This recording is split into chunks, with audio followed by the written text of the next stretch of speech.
Good day. Um, on today's podcast, what we're going to discuss is uh, alchemy. And alchemy is a topic that is a little confusing to a lot of people. And the alchemic process, shall we say, is about, of course, symbolically, the statement turning lead into gold or turning the base, um, unrefined base metal into the refined, valuable gold metal.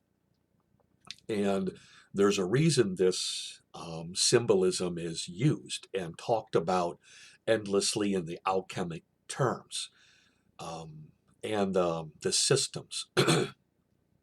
Now, I want to right off the dot separate out the more new agey understanding of alchemy as opposed to the written old school um, long standing traditions that have been around really for thousands of years. If you've been inducted into a complete system and you understand the process from point A, B, C, D to the end, and you know why you're doing the exercises, the processes, the drills to get to a specific end result. You can look at a lot of the newer versions being pumped out endlessly by YouTube gurus, and you can see them running around the subject but not really understanding what they're talking about. And this is easily understood because you can do a Google search and you can see where they got their information from.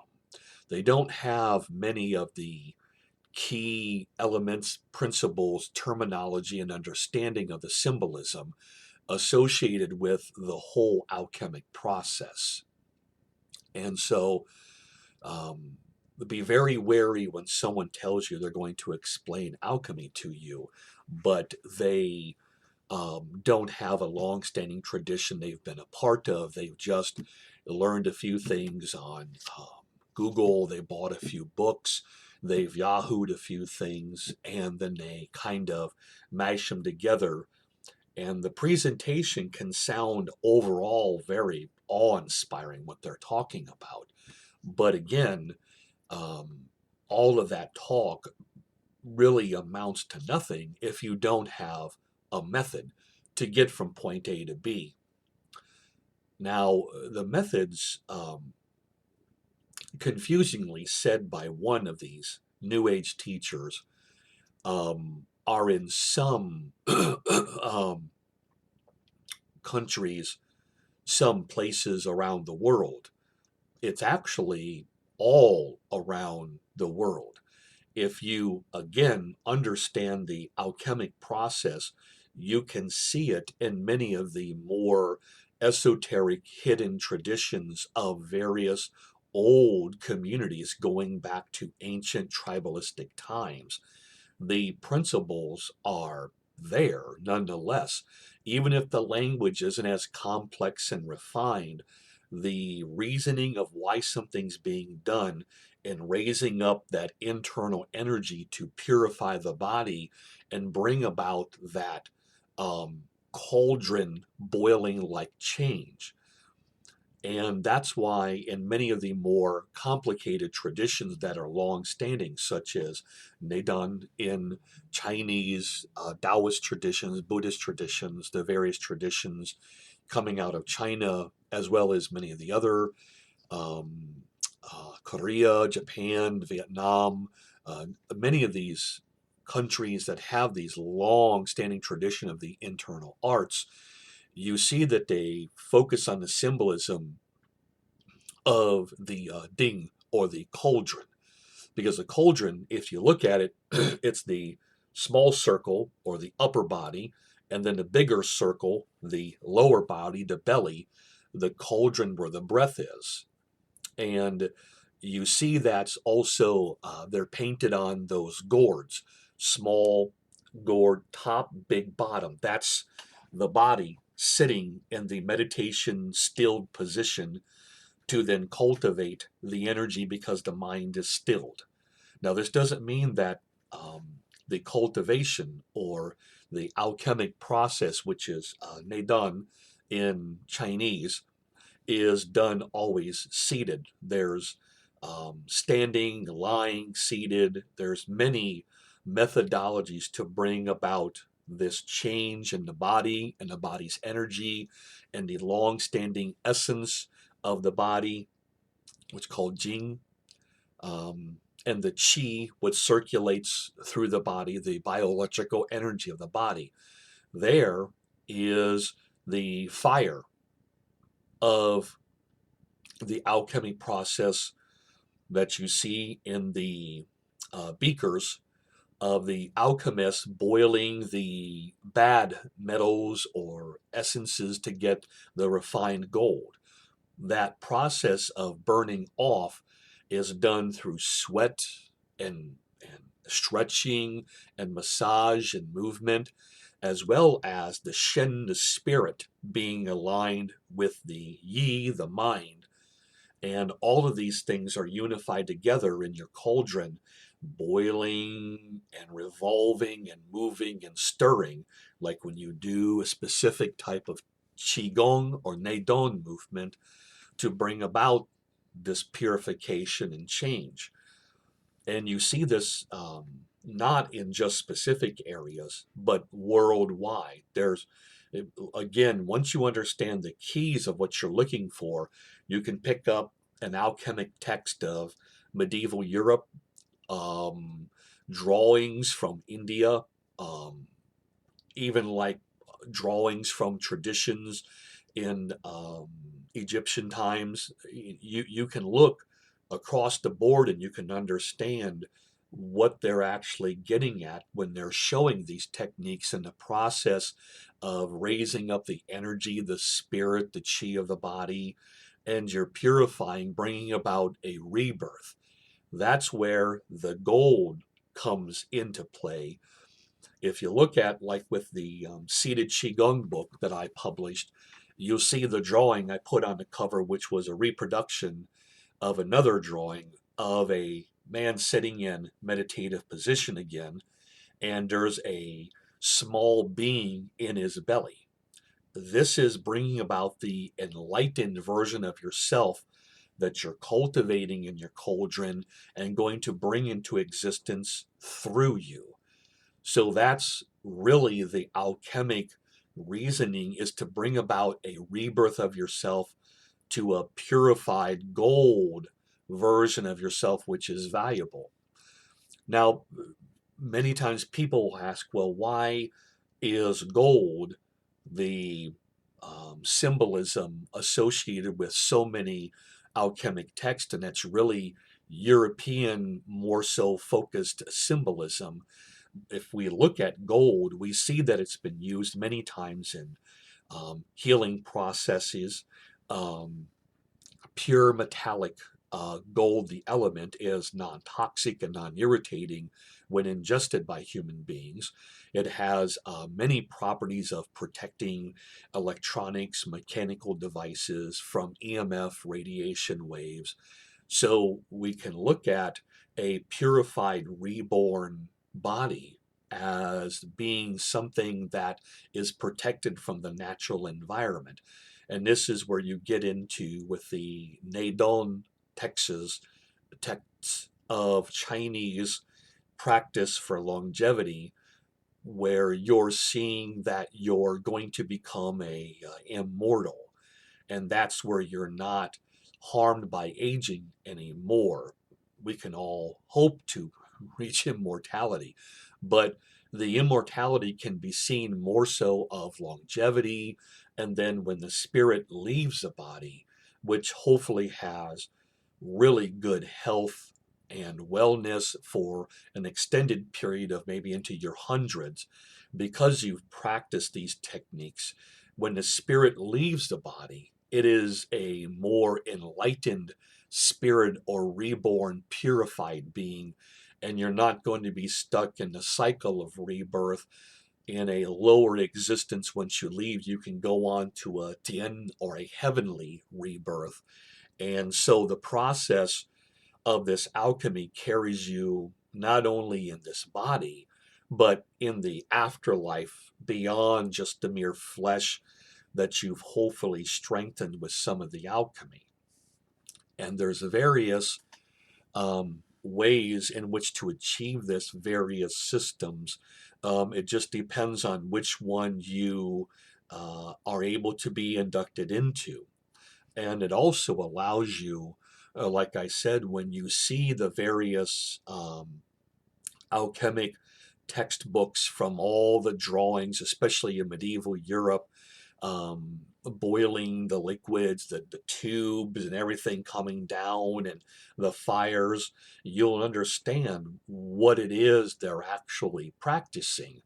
Now, this, of course, can lead into the occultic, esoteric understanding, and the occult just really means hidden knowledge, and it's about understanding and gaining wisdom and illumination through recognizing and understanding the symbolic language and being able to use that in application in some type of systematic method and way to bring about this change.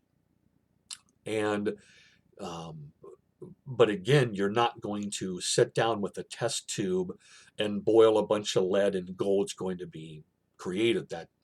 That would be amazing if you had that ability. Uh, they'd probably arrest you.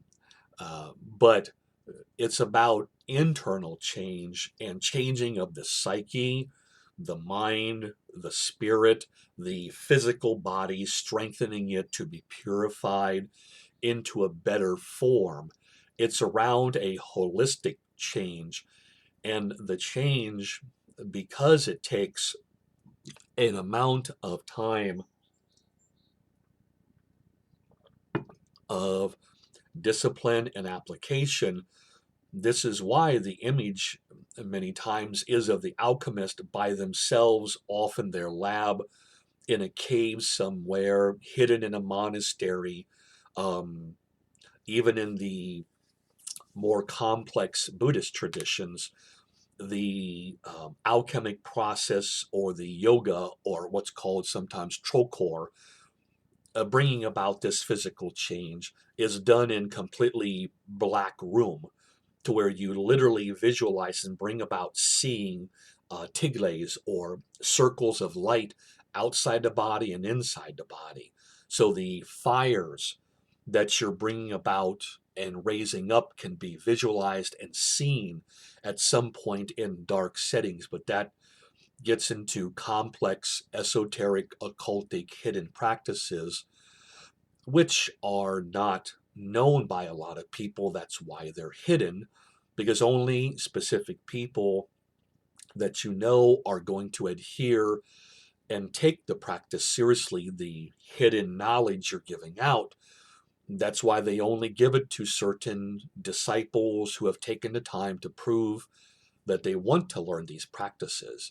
And that's why the so called occult or the alchemic hidden secrets are only given to the initiated who understand the keys to how you're doing it. And even though I've given you a full explanation of what the real alchemic process is, again, unless you've learned a tradition from beginning to end and have stuck with it for enough period and enough time, you can have all this knowledge that you want, and it's not going to do anything for you. It'll sound really good dropping it in dinner conversation where you can impress the people who don't have the understanding of the symbolisms and are initiated into it, the metaphors or allegories or whatever you want to call it.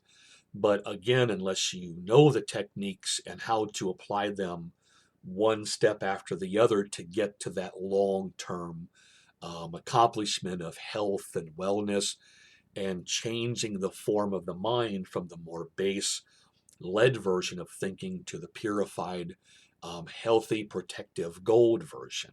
So you have to bridge the knowledge with technique, which most people don't have, and it's ironic because there's a lot of traditions out there that could be learned, but you have to want to, number one, humble yourself to let a teacher know you want to learn these techniques.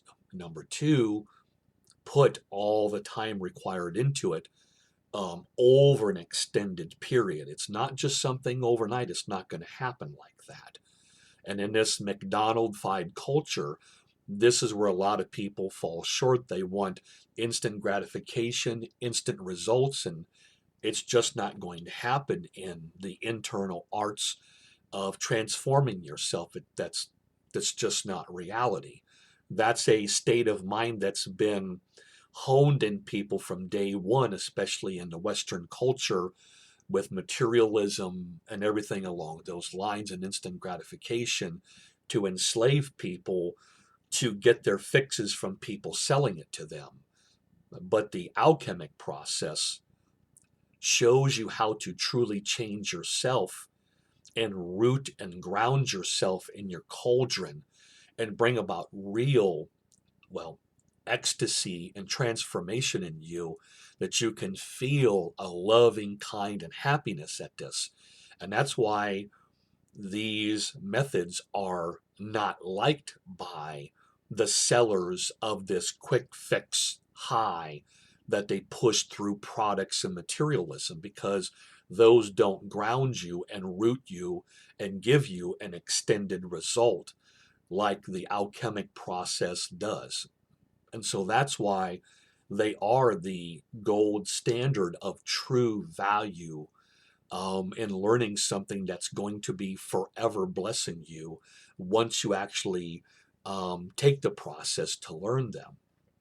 And one thing I want to mention about the difference between the alchemic arts and martial arts, especially when it comes to the Chinese methodology, the Neidong, or the internal alchemy, loosely translated, is different than the Neja, which is the internal family of martial arts.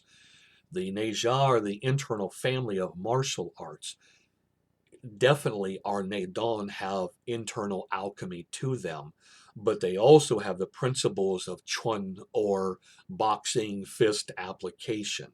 And so to learn the complete whole process of an internal art is not only learning the internal alchemy principles of self transformation towards the immortal status, gaining longevity, but also understanding the principles of body movement with application and fighting and sparring and push hands and everything that comes along with it, because learning to defend yourself is another form of alchemic energy work. That physical touching another being and learning to manipulate the body, move your own body, teaches you a very deep understanding of the internal processes of the fascia, the various tendons, ligaments, bone structure, physiology, anatomy, the organs. So there's an incredibly vast amount of additional alchemic process that is learned through the martial application of the internal arts. So I would also suggest that if you're going to learn the alchemic process in a Chinese fashion, to really take up the complete system and also learn the physical application in the martial arts as well, to get the full corpus material and understand the complete under idea of all the secrets involved in the alchemy.